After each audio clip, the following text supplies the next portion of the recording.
always a problem. Why? Because the boss, you all know this because you've worked in them or you know people who have. The boss is always in the following relationship to the worker. If you're the boss, you want to get more out of the worker and give him less.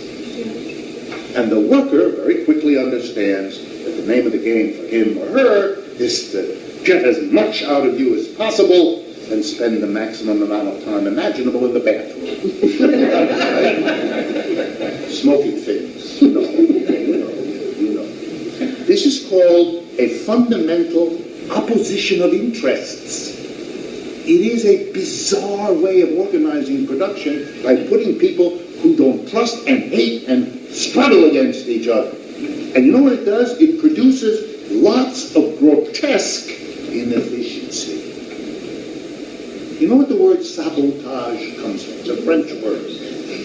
Sabot is a wooden shoe in French. What the Dutch people here think it's Dutch people, but French people use them too. And if a worker was angry at the boss, which he usually is, what he would do is take the sabot and stick it in the machine, messing it up. And that's called sabotage.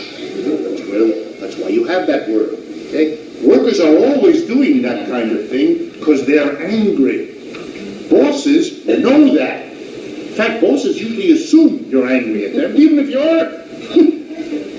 And then they spend a lot of money hiring people like my wife as a psychotherapist to come up with what kind of music to pipe into the workplace to distract you from the anger they think you feel. There's an enormous industry in this country called industrial psychology, which is how to manipulate your work. You know why? Because workers, guess what? That wastes resources, it wastes time. It means that the employer has to hire, for every 4 workers, 2 supervisors. They don't make anything, they just bother you. That's not efficient. We need those people to be making things, not bothering the people. Guess what? In a workers' cooperative, there isn't a contradiction between the worker and the boss, because the workers are the boss. That produces all kinds of technical efficiencies.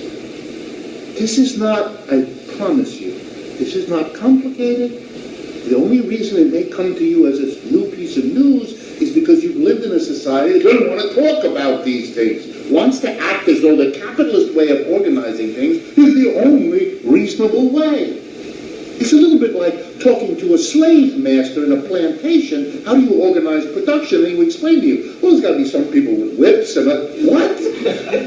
What? But he can't think beyond the slave thing that he's caught in.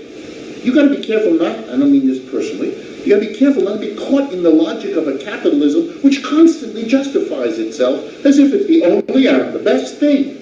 I teach in an economics. Half of my colleagues spend half of their lives proving 800 is the most efficient thing. You'd think the old Shakespeare remark, you know, you protest too much. You're working too hard. Must be something wrong with what you're saying because nobody who was comfortable would have to repeat it so many times.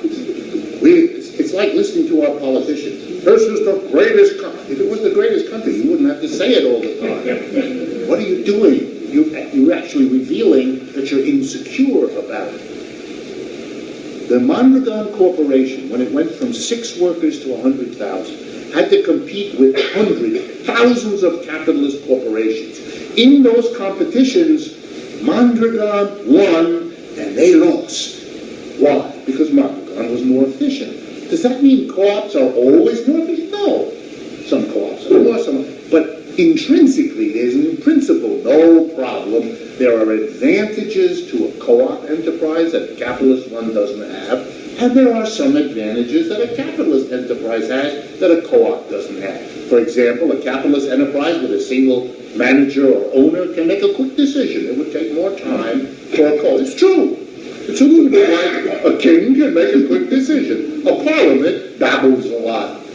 But we've kind of decided in modern history we'd rather the babble. Given the decisions the king made so fast, better to babble. And so it is with corporations. They're very fast, and boy, do they disappear quickly. And maybe it'd be better for us to take our